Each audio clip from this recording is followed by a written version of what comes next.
Bonjour tout le monde, bienvenue à cette sixième capsule de votre cours d'algorithmique et programmation structurée. Aujourd'hui, on va voir juste une petite méthode intéressante pour simplifier les alternatives imbriquées une dans l'autre, qui va nous être très pratique. Je vous montre un petit exemple tout simple d'un programme qui fait un choix de menu. Donc, supposons qu'on fait un programme comme celui-là qui montre à l'usager un menu. Là, évidemment, ce menu-là ne fait absolument rien. Mettons qu'il ferait quelque chose. Il nous offre quatre choix, puis il nous demande de faire un choix. Donc, ce choix-là, on le lit dans une variable. Puis ensuite, ben, une des façons de s'assurer que le choix de menu est bien traité et qui nous donne un message d'erreur dans un cas où on a fait un mauvais choix, c'est celle-là. Si le choix est à 1, ben là, on traite le choix 1 d'une façon quelconque. Là, ici, on fait juste lui dire ce qu'il a choisi. Évidemment, normalement, on suppose qu'il y aurait du traitement là, qui ferait quelque chose. Ensuite, si le choix est 2, on le traite. S'il est 3, on le traite. S'il est 4, on le traite. Et là, ensuite, on doit avoir deux alternatives qui testent si notre choix est invalide. Est-ce qu'il est plus petit que 1?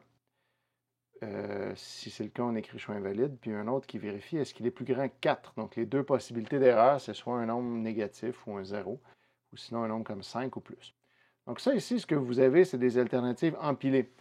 Tous les tests sont faits un après l'autre. On sait qu'il y en a juste un qui va être exécuté parce que nous, on a mis des conditions qui sont toutes mutuellement exclusives. C'est impossible qu'il y en ait deux de celles-là qui soient vraies en même temps. Par contre, on est obligé d'avoir deux cas d'erreur indépendants, deux alternatives différentes pour les cas d'erreur. Si jamais on avait des choix qui étaient pas consécutifs, s'il y avait des cas d'erreur possibles entre quelques-uns de ces choix-là, on aurait beaucoup de cas d'erreur à tester pour en réalité arriver au même message. Donc, une autre façon de le faire, c'est de le faire avec des alternatives imbriquées. Par exemple, ce que je vais faire, c'est que je vais dire, je vérifie si le choix est 1 et s'il est 1, je le traite. Sinon, ben là, je vais vérifier d'abord, est-il 2? Donc, on vérifie d'abord un premier choix. Si c'est ce choix-là, on le règle. Sinon, ben là, on vérifie si c'est 2. Seulement si on sait que ce n'est pas 1, on va vérifier si c'est 2. Et là, on va traiter le choix 2. Ensuite, on peut faire un autre. Sinon, si le choix n'est pas 2, et on sait qu'il n'est pas 1 non plus, à ce moment-là, on va vérifier est-ce que le choix est 3. Comme ça. S'il est 3, on le traite. Et sinon, il n'est ni 1, ni 2, ni 3, parce qu'on est entré dans le LCC, donc le choix n'était pas 1. On est rentré dans le LCC, donc le choix n'était pas 2. Et on est entré dans le LCC, donc le choix n'était pas 3. À ce moment-là, on va vérifier est-il 4. Donc, vous voyez, tout ce que je fais, c'est que je remets les alternatives en les imbriquant une dans l'autre, dans des sinon. Et si le choix n'est ni 1, ni 2, ni 3, ni 4, là, à ce moment-là, je sais que je suis en situation d'erreur. Je n'ai pas besoin de vérifier est-ce qu'il est plus petit que 1 ou est-ce qu'il est plus grand que 4. Tout ça, c'est plus nécessaire, puisque je sais que tout ce qui m'importe ici, c'est qu'il n'ait aucun des quatre choix valide. Peu importe de quel côté se trouve l'erreur, il n'est pas valide. Donc, je vérifie le premier, sinon, je vérifie le deuxième, sinon, je vérifie le troisième, sinon, je vérifie le quatrième, et sinon, c'est nécessairement une erreur parce que toutes ces conditions-là sont toutes fausses. Donc, c'est un des choix qui est invalide, peu importe qu'est-ce qu'il est. Donc, ça, c'est une autre façon de le faire. Donc, vous avez les deux méthodes, soit par alternative empilée ou alternative imbriquée. La méthode par alternative imbriquée, officiellement, est plus efficace puisque dès qu'elle a traité un choix, elle ne teste plus toutes les autres qu'on sait d'avance qui vont être fausses. Si j'ai choisi 1, ça ne sert à rien d'aller vérifier est-ce que j'ai choisi 2. Je sais déjà que je ne l'ai pas choisi. Donc, cette méthode-là ne va pas tester les autres choix dès qu'il y en a un qui a été vrai. Donc, si j'ai choisi 2, on va vérifier est-ce que c'est 1? Non. Est-ce que c'est 2? Oui. Puis là, on va s'arrêter. On va sortir de toute la structure après parce qu'on n'ira pas dans le else qui est là, puisque cette condition-là était vraie. Donc, on teste moins de conditions. En plus, on n'a pas besoin d'avoir plusieurs conditions pour une erreur. Le dernier else final nous permet de faire un seul test, finalement, qui n'est même pas un test, qui est si toutes les autres sont fausses, à ce moment-là, notre choix est invalide. Donc, un seul cas d'erreur dans le else final, le else qui est le plus à l'intérieur de toutes les alternatives. Vous voyez qui est placé ici à l'intérieur, puis après, on referme toutes les accolades. Donc, ça, c'est bien beau. Cette structure-là, c'est plus efficace. Mais ça fait du code qui est quand même moins agréable à lire parce qu'on indente vers la droite constamment, puis on a une alternative dans une alternative, dans une alternative, dans une alternative. Si on avait 12 choix de menu, ça commencerait à faire long, puis on serait rendu très loin à droite dans l'indentation. Alors, le truc que je veux vous montrer, c'est comment faire une alternative imbriquée, mais sans faire d'imbrication avec de l'indentation. Et le truc est extrêmement simple, c'est grâce à la commande else-if. Lorsque j'ai un if dans un else, je peux l'écrire tout simplement comme ça. Je peux mettre un else suivi d'un if sur la même ligne, suivi d'une condition à tester. Et ça revient exactement au même. Ça fait simplement alléger la syntaxe, mais ça fait exactement la même chose. Et à ce moment-là, ça ici, je peux le réaligner comme ça. Donc, si le choix est 1, on fait ça, et ensuite on quitte. Sinon, si le choix est 2, donc sinon, on vérifie si le choix est 2. Si c'est le cas, on fait ça. Et ainsi de suite. On va pouvoir faire ça comme ça partout. Enlever nos accolades et tout réaligner ça comme ça sur la même ligne ici. Donc, dans une structure comme ça, c'est exactement la même chose que des alternatives imbriquées, parce qu'en fait, ça en est. C'est juste que la structure va être beaucoup plus simple. On va avoir un if avec une condition, avec un bloc de code, et ensuite des else-if, chacun avec une nouvelle condition et un nouveau bloc de code. Si on veut, on peut à la fin mettre un else, un seul else final, comme ça. Et là, toutes ces accolades-là ne sont plus nécessaires. Voilà. Donc, vous voyez que c'est beaucoup plus clean.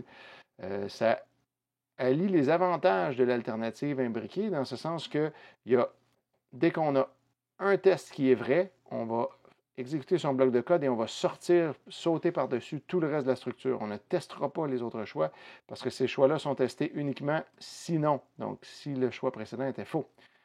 On n'a pas besoin de toutes les tester. Dès qu'il y en a un qui est vrai, on sort. En plus, on a un seul code erreur avec un seul else à la toute fin qui va être exécuté uniquement si toutes les else-if et le if sont faux. Mais en même temps, on a une structure simple et claire qui a l'air d'une alternative empilée par son look. Donc, on allie les deux avantages des deux types de structures. Dans une alternative comme ça, avec des else-if, un seul bloc au maximum va être exécuté. Donc, il va y en avoir un seul au maximum. C'est possible qu'il n'y en ait aucun lorsqu'on ne met pas de else à la fin. Parce que, remarquez, ça serait permis de ne pas en mettre, dépendamment de ce qu'on veut faire.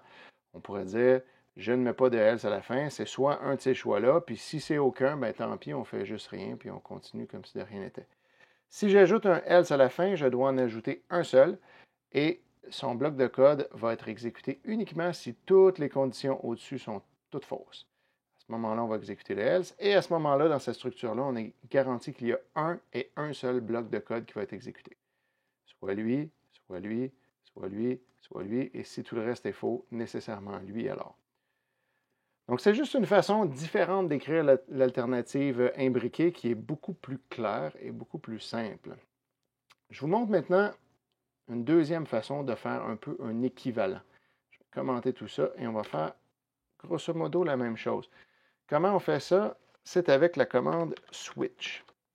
Le principe de la commande switch, c'est qu'on va lui donner, entre parenthèses, une variable.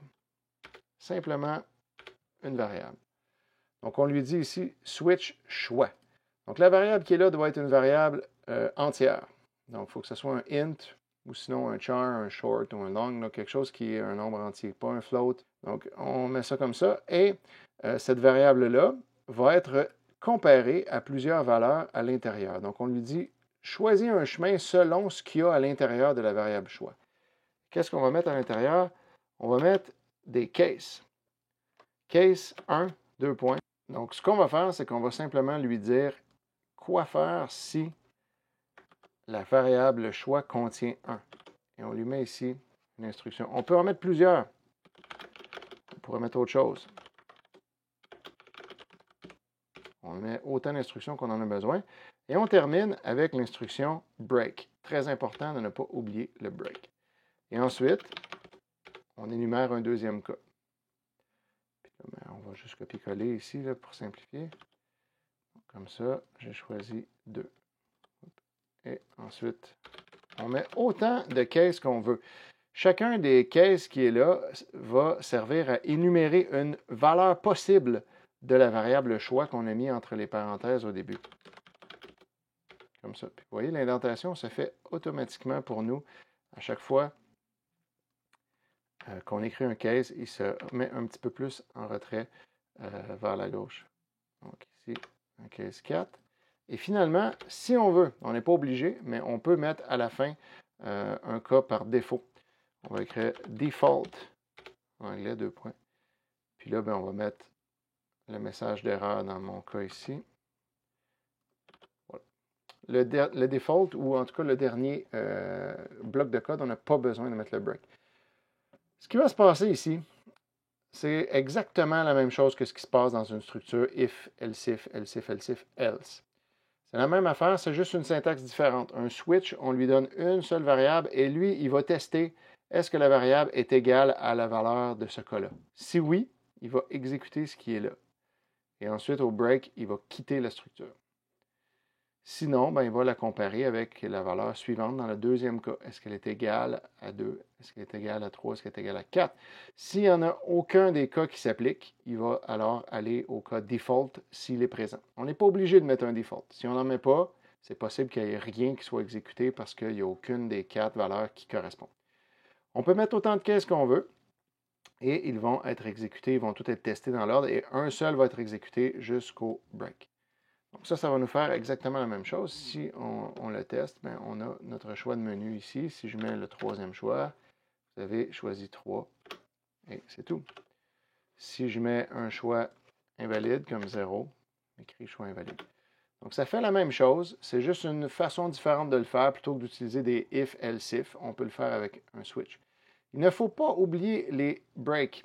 S'il n'y a pas de break, remarquez que ce qui se passe, c'est que lorsqu'un cas est égal à la valeur de la variable, automatiquement l'exécution va se poursuivre après le case et va continuer jusqu'à ce qu'il y ait un break ou jusqu'à ce qu'on arrive à la fin. Donc, regardez ce qui se passe. J'ai enlevé le break qu'il y a après le case 1 et je vais choisir 1. À ce moment-là, vous voyez ce qu'il fait? Il m'écrit vous avez choisi 1, fin. Vous avez choisi 2, fin. Et là, il s'arrête. Pourtant, j'ai juste choisi 1. Pourquoi?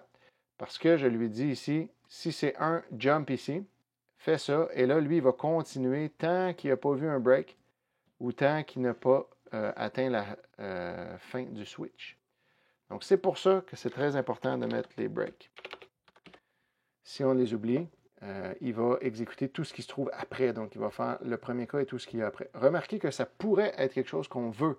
Si on veut qu'il, dans certains cas, dans autre chose qu'un menu, on veut qu'il fasse tout ce qui suit après, on met des trucs dans l'ordre. Donc, par exemple, si on est 2 ou plus grand, on va faire toutes ces affaires-là. 3 ou plus grand, on fait ces affaires-là.